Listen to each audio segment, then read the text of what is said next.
Olá! Nós vamos continuar o estudo da carta de Paulo aos Romanos. Nós estamos no capítulo 7, quando Paulo fala assim, ou não sabeis, irmãos, falo a versados em lei. Então aqui ele está direcionando a fala dele para as pessoas que estudam a lei divina por meio da tradição judaica. Inclusive aqui tem um detalhe que a lei está escrito com letra minúscula. E mais uns versículos para frente, a lei, quando ele vai falar de Jesus, a lei está escrita com letra maiúscula. Para diferenciar para a gente que a lei que as tradições religiosas trazem, elas são um retrato, sim, da realidade espiritual mais profunda, mas sempre um retrato humano, né?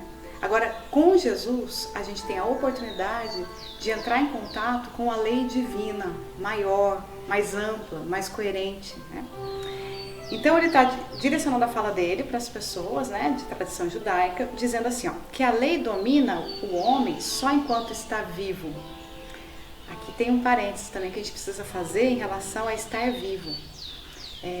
A gente tem falado aqui no estudo sobre a morte do ponto de vista da tradição bíblica, que representa o afastamento de Deus, né? Mas aqui, esse estar vivo não é a oposição a esse tipo de morte. Aqui o estar vivo não é essa conexão com Deus. A gente percebe isso pelo que vem depois, olha. Assim, a mulher casada está ligada por lei ao marido enquanto ele vive. Se o marido vier a falecer, ficará livre da lei do marido. Por isso, estando vivo o marido, ela será chamada adúltera se for viver com outro homem. Se, porém, o marido morrer, ficará livre da lei, de sorte que, passando a ser de outro homem, não será adúltera.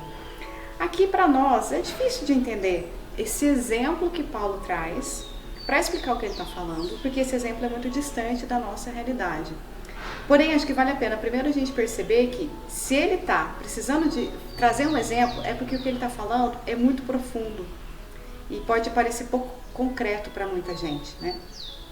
E aí, nesse exemplo, então, a lei moral da sociedade, temporal, uma lei que é passageira, ainda assim, ela sendo tudo isso, ela tem um contexto que é o que está acontecendo naquela realidade. É um casamento, as pessoas estão vivas, né? Era visto assim, a mulher, se for adúltera, né, tem que ser penalizada com a vida dela mesma, né?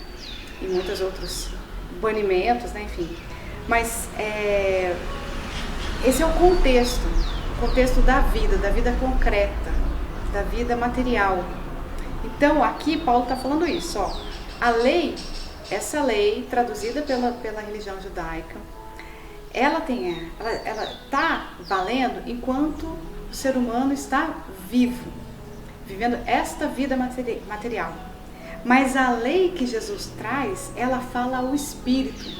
Ela não fala somente as condições que nós estamos vivendo. Claro que analisar as condições que nós estamos vivendo e avaliar o que eu devo fazer é algo muito importante, né?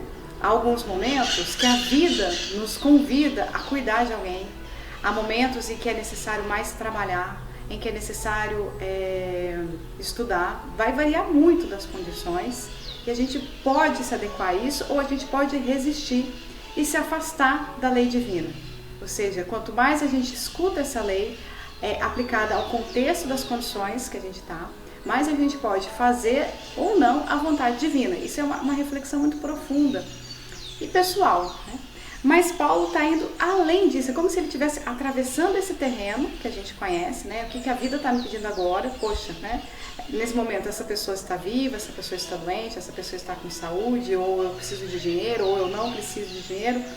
Mas para além disso, tem o que Jesus traz, que atravessa e supera tudo isso. Então, ele vai continuar assim, de modo análogo, também vós, meus irmãos, pelo corpo de Cristo, fostes mortos para a lei, para pertencerdes a outro, aquele que ressuscitou dentre os mortos, a fim de produzirmos frutos para Deus.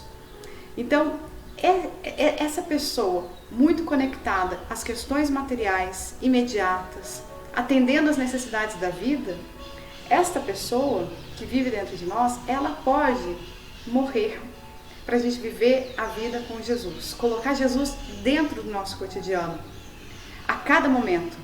Não é nosso relacionamento com Jesus não é algo que a gente tem que viver um determinado dia da semana, numa instituição específica, ou mesmo que seja dentro da nossa casa. É o tempo todo. Porque esse chamado é mais importante do que os chamados diários da vida cotidiana. Mas a gente continua semana que vem. Até mais.